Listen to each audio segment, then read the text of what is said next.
Father Michael Torres has led Sacred Heart Catholic Church in the small town of Redemption Falls, Montana, for 12 years. His sermons drawing hundreds of faithful every Sunday to the century-old stone building that dominates the town's modest main street. He's 47 years old, respected throughout the community not just for his spiritual leadership, but for his genuine compassion and accessibility. The kind of priest who visits the sick without being asked, who counsels troubled marriages at midnight if that's when couples need him, who treats the church as living community rather than just Sunday obligation.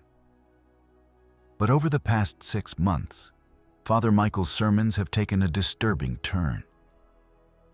He's begun preaching against what he calls false signs and lying wonders, specifically targeting the crescent moon marks that have appeared on several children born in Redemption Falls and surrounding communities over the past 2 years. These marks, pale silver crescents on palms or foreheads, have been interpreted by many parishioners as signs of divine blessing, evidence that God is marking chosen vessels for special purposes in these troubled times.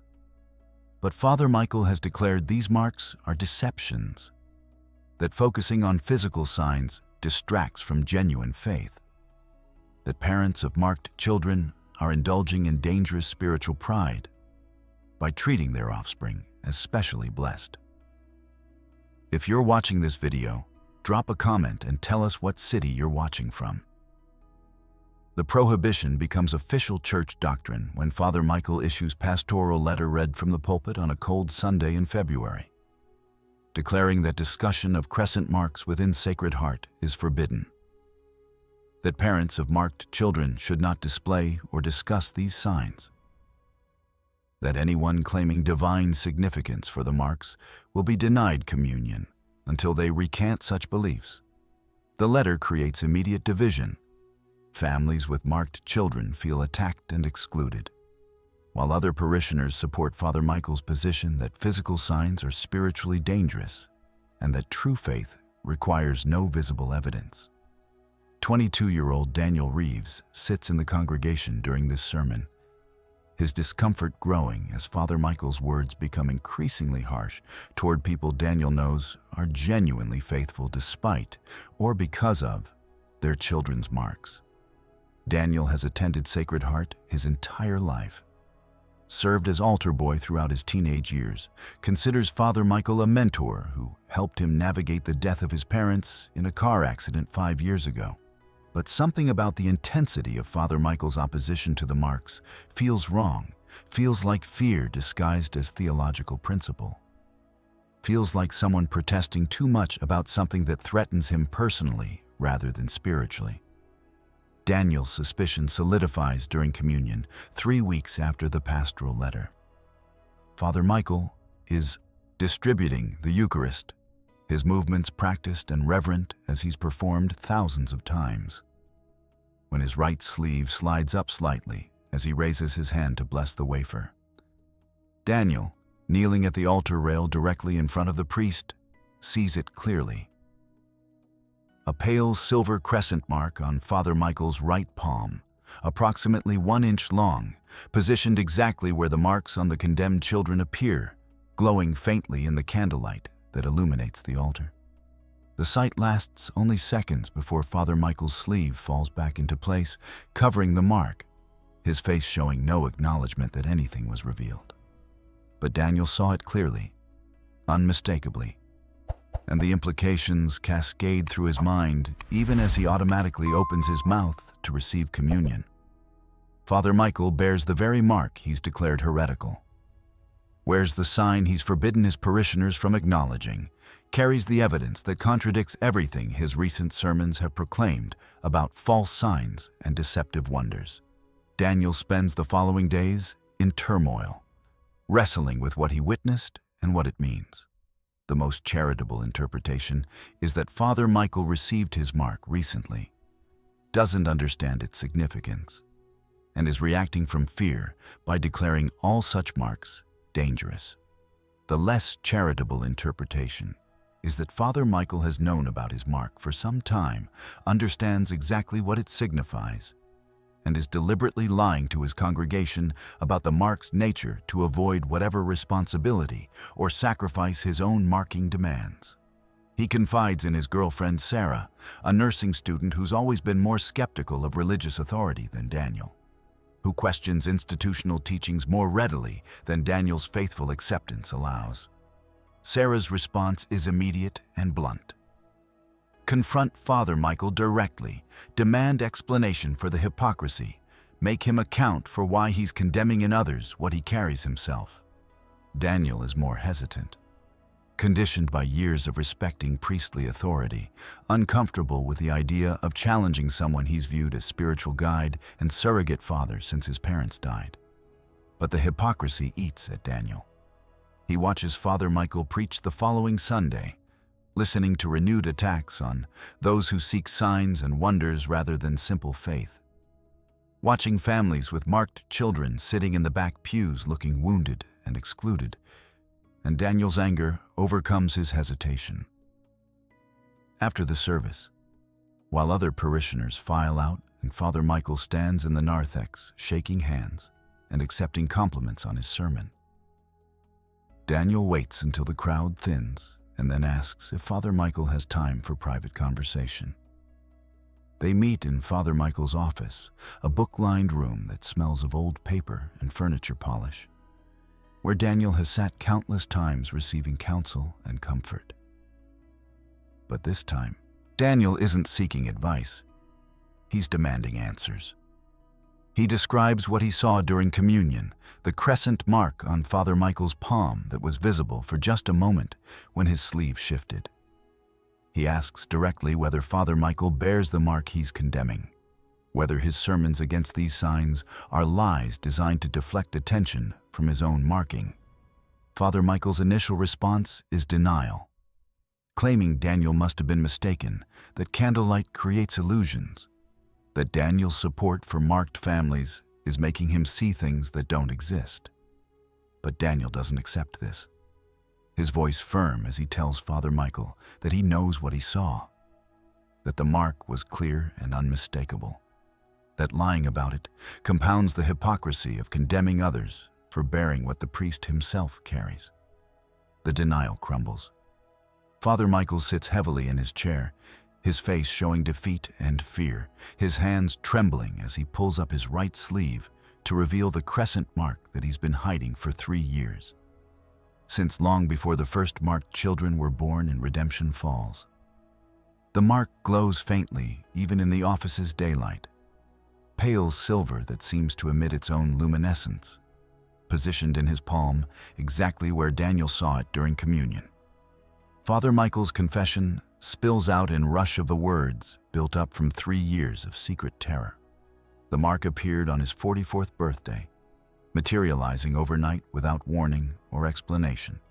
He woke to find it on his palm, understood immediately from his theological knowledge and from dreams that accompanied its appearance that he'd been marked for divine purpose, that God was calling him to specific mission that would require sacrifice beyond what Father Michael is willing to give. The dreams showed him visions of what his mark demands. He's supposed to speak prophetic truth that will divide his congregation and the broader church, supposed to challenge institutional corruption and doctrinal comfort, supposed to call faithful to radical transformation that most will reject because it requires too much change and sacrifice. The mark identifies him as chosen for this confrontational ministry. And accepting it means destroying the comfortable pastoral role he's built over 12 years. Means becoming a controversial figure who many will hate. Means likely being defrocked by church hierarchy that doesn't tolerate priests who challenge established authority and doctrine.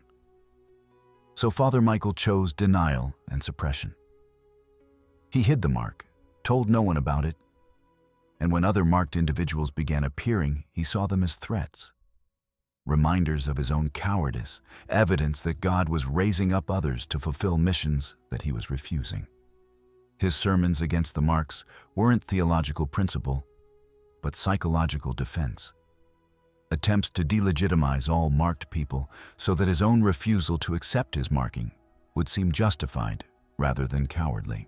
Daniel listens to this confession with growing horror and disappointment. The man he's admired and respected for years is revealed as someone who received divine calling and rejected it, who's been lying to his congregation for years to protect his comfort and status, who's willing to hurt innocent families with marked children rather than confronting his own fear and cowardice. Daniel's immediate response to Father Michael's confession is anger tempered by sympathy he doesn't want to feel.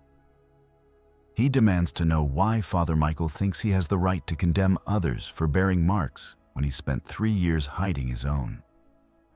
Why innocent families should be excluded from communion because the priest is too cowardly to accept what his mark demands. Father Michael has no good answer.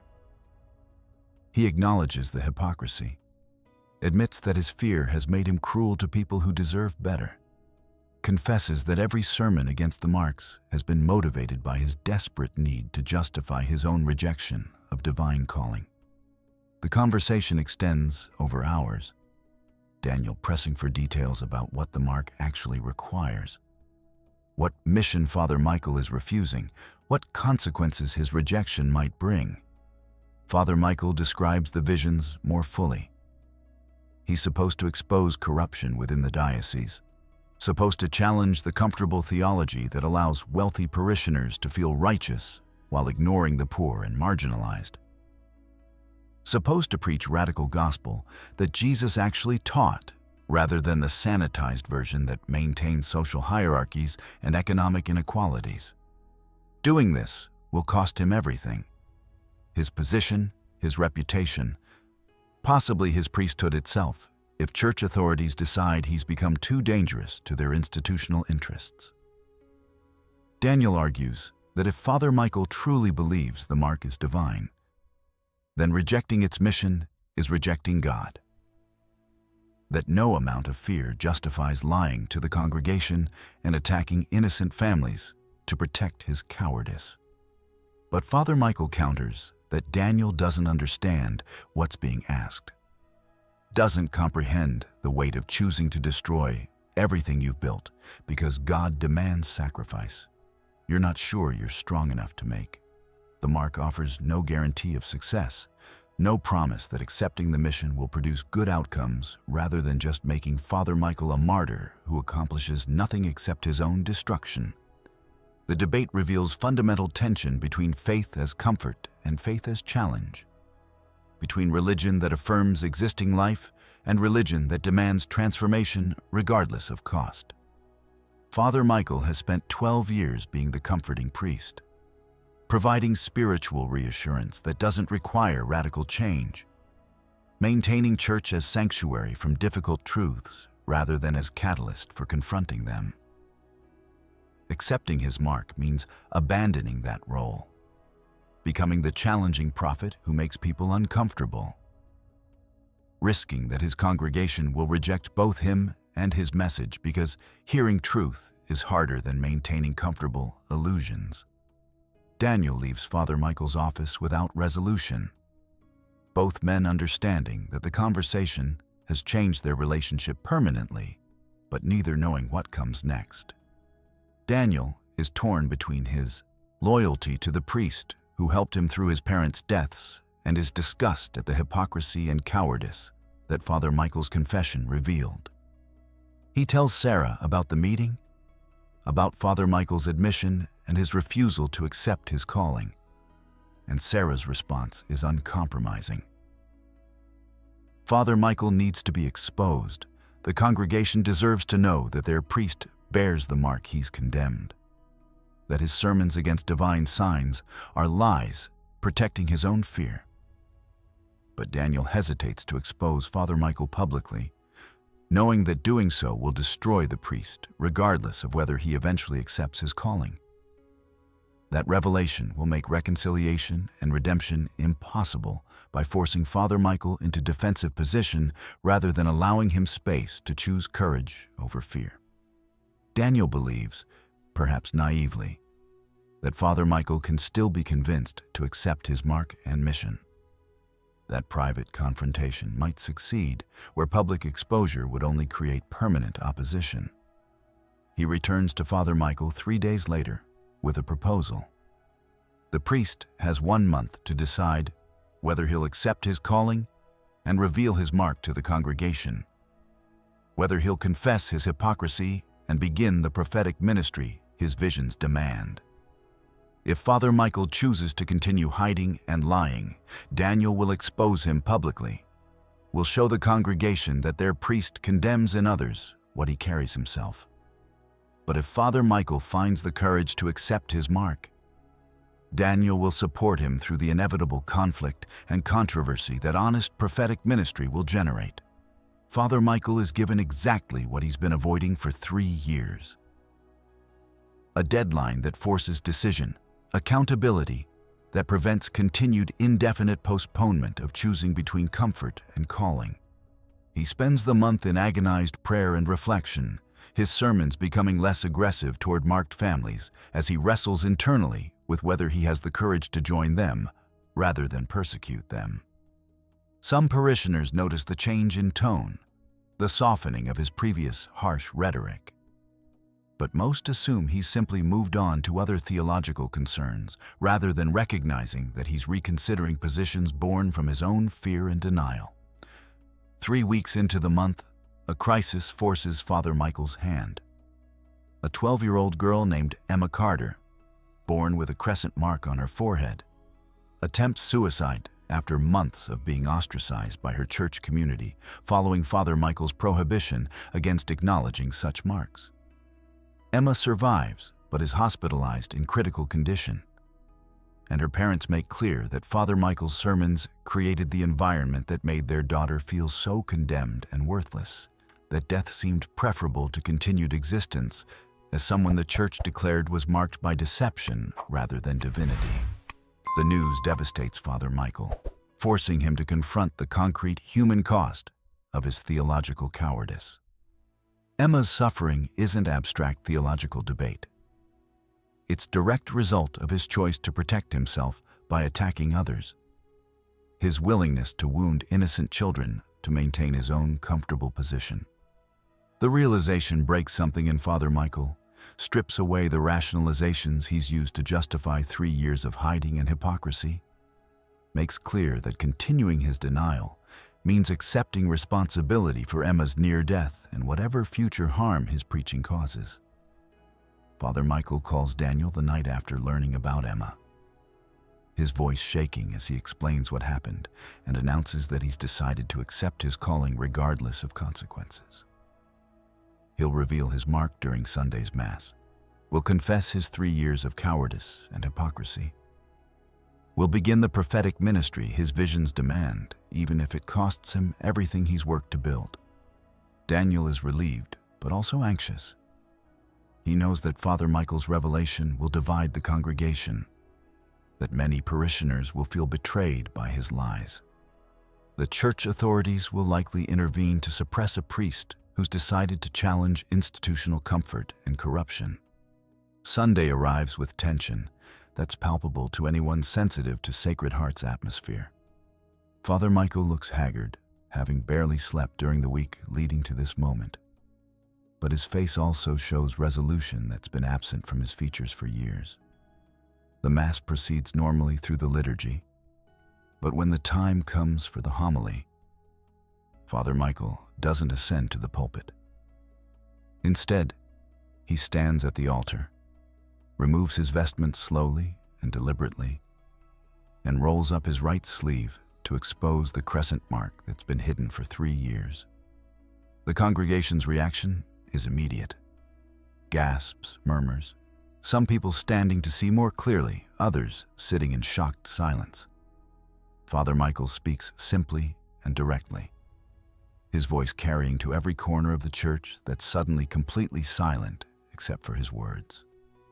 He confesses that he's borne this mark for 3 years, that he's been condemning in others what he carries himself, that his sermons against marked individuals were motivated by his fear of accepting what his own mark demands.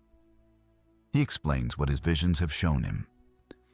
that he's called to challenge the church's accommodation of wealth and power, to preach the radical gospel that Jesus actually taught about giving up possessions and serving the marginalized, to confront the comfortable theology that allows rich parishioners to feel righteous while ignoring their complicity in systems that exploit the poor.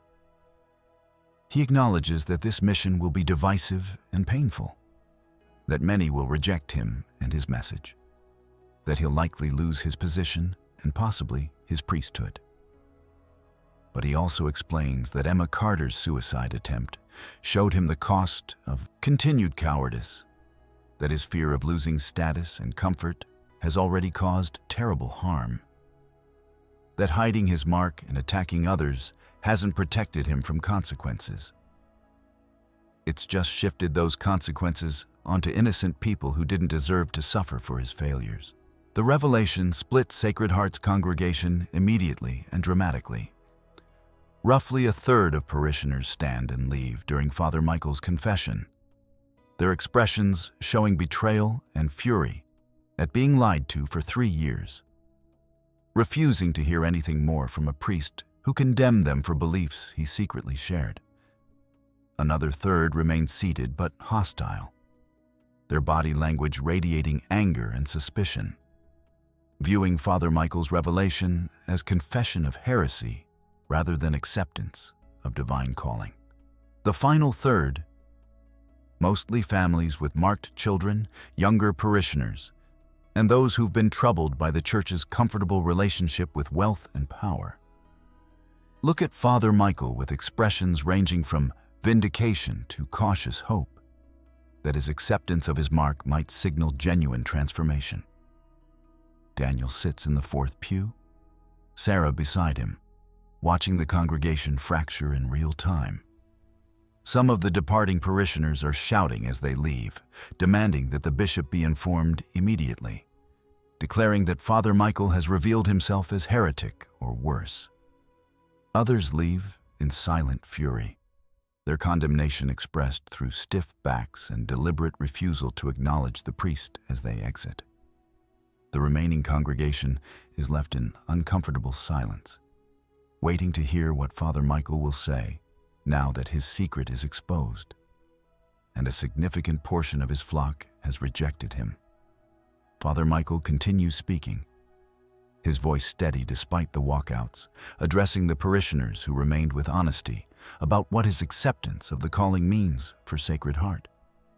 He explains that he can no longer preach the comfortable theology that allows parishioners to feel spiritual while living lives that contradict gospel values, that he'll be challenging wealth accumulation, political affiliations that harm the vulnerable, and the church's historical complicity in injustice and oppression. He acknowledges that this will make many uncomfortable, that Sacred Heart will likely lose more members as his preaching becomes more confrontational, but that his cowardice has already caused harm and that he can't continue prioritizing comfort over truth. The response from remaining parishioners is mixed. Margaret Foster, whose granddaughter was born with a crescent mark and who's felt excluded from church community since Father Michael's prohibition, stands and thanks him for finally showing the courage to accept what he is, for joining the marked families rather than continuing to persecute them. Others are less supportive. James Wilson, a wealthy contractor who's been major donor to Sacred Heart, loudly questions how Father Michael expects the church to survive financially if he alienates successful parishioners who provide the donations that maintain the building and fund programs. Father Michael's response to this concern is the first demonstration of his new prophetic stance.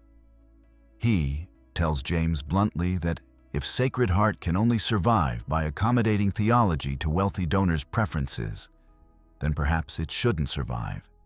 That a church that exists to make rich people feel good about their wealth isn't serving Christ's gospel, regardless of how beautiful its building or extensive its programs. The statement is shocking in its directness, represents complete departure from Father Michael's previous diplomatic approach to congregational tensions, signals that his acceptance of his calling includes willingness to speak uncomfortable truths regardless of financial consequences. The Mass concludes in chaos rather than blessing, parishioners leaving in various states of anger, confusion, or determination. Father Michael stands at the door as usual, but instead of receiving polite thanks and compliments, he faces confrontation from those who feel betrayed by his years of deception. Several families demand apologies for how his condemnation of Marx affected their children. Others insist that he resign immediately rather than destroying Sacred Heart through his divisive theology.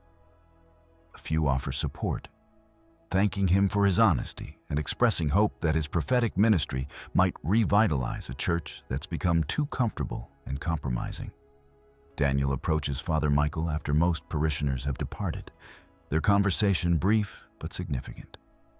Daniel tells Father Michael that he's proud of the priest's courage, but worried about what comes next. That the bishop will certainly intervene when news of today's Mass reaches the diocese. Father Michael acknowledges this likelihood, but seems at peace with whatever consequences follow.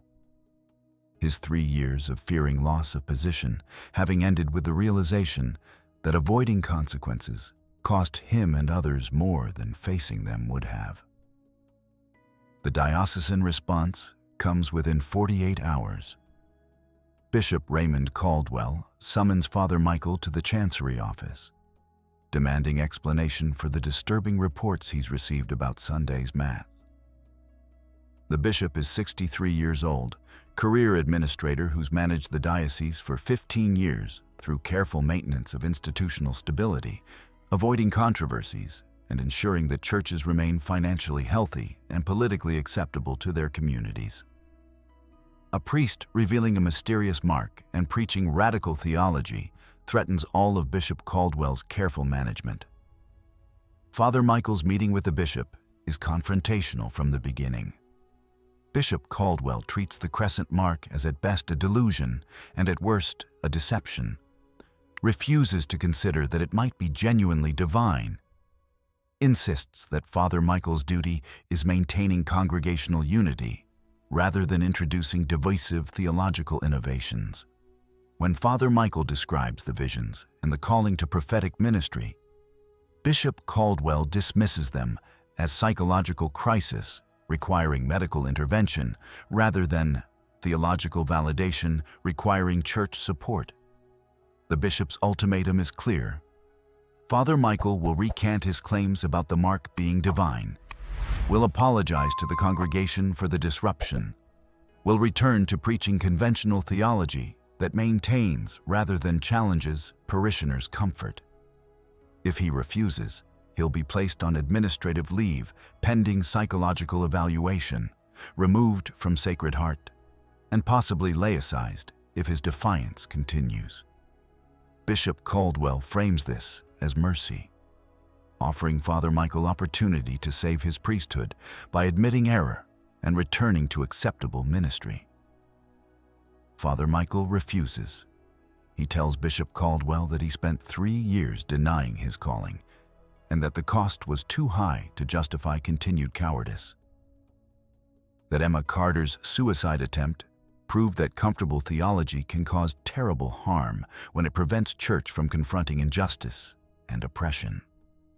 He acknowledges that accepting his mark means probable loss of his priesthood, but argues that priesthood without prophetic courage isn't worth maintaining if it requires lying about divine calling and preaching gospel that's been sanitized of its challenging demands. The meeting ends with Father Michael being suspended from priestly duties effective immediately, ordered not to celebrate Mass or perform sacraments until the diocese completes its evaluation and determines his fitness for continued ministry. Father Michael leaves the chancery knowing his priesthood is probably over, that his acceptance of his calling has cost him the position and identity he's built his adult life around, but feeling strange peace about having finally chosen honesty over comfort.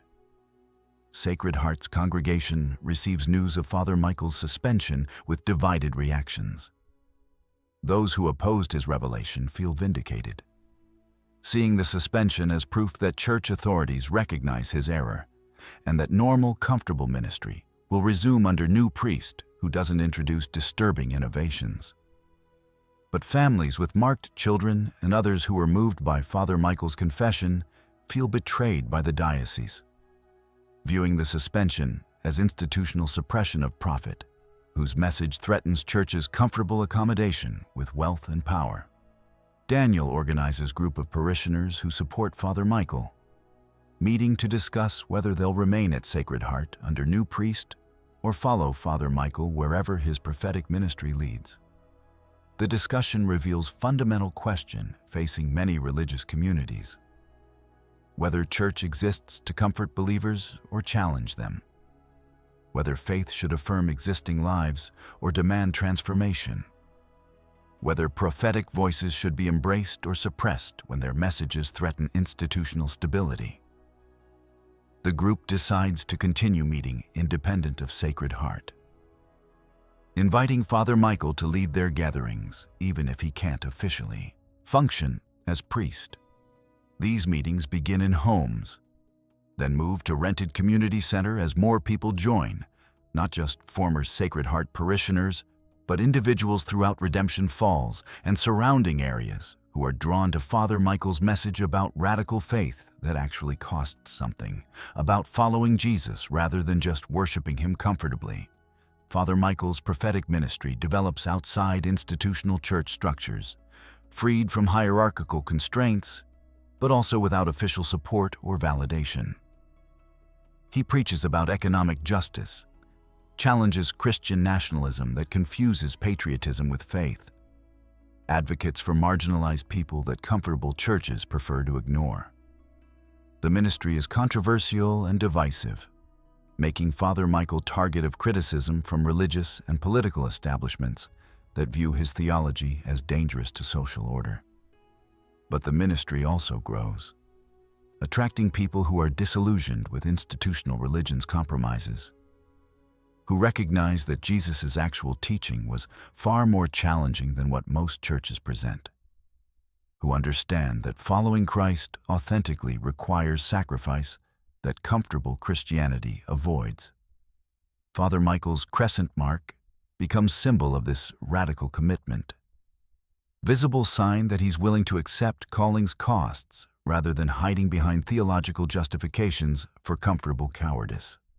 Emma Carter recovers from her suicide attempt, her recovery aided by knowing that Father Michael has finally accepted his mark and stopped condemning others for bearing signs he himself carried. She and her parents joined Father Michael's independent ministry, finding community that celebrates rather than suppresses the marks that institutional church declared heretical. Emma's presence reminds everyone why prophetic courage matters. Because institutional failures to protect vulnerable people have real costs measured in suffering and near deaths that might have been prevented if leaders had spoken truth rather than maintaining comfortable lies.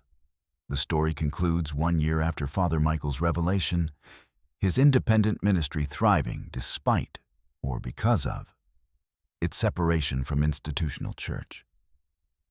He's been officially laicized, no longer recognized as priest by Catholic hierarchy, but his prophetic voice has reached far beyond what he accomplished during 12 years of comfortable pastoral ministry. The crescent mark on his palm remains visible, no longer hidden, serving as constant reminder that divine calling demands acceptance, regardless of institutional approval or personal cost. Sacred Heart continues under new priest, who preaches conventional theology, serving parishioners who prefer comfort to challenge. But significant portion of former congregation follows Father Michael, choosing prophetic discomfort over institutional stability. The church has divided exactly as Father Michael's acceptance of his calling predicted, proving that genuine faith often fractures comfortable religious communities when prophets finally find courage to speak truths that institutions suppress to maintain their power, and parishioners avoid to maintain their comfort. The crescent moon mark that the church forbade speaking of is now proclaimed openly by the priest who bore it hidden for 3 years. his courage bought with the price of everything he lost and everything he gained, by finally accepting that God's calling matters more than human approval or institutional acceptance.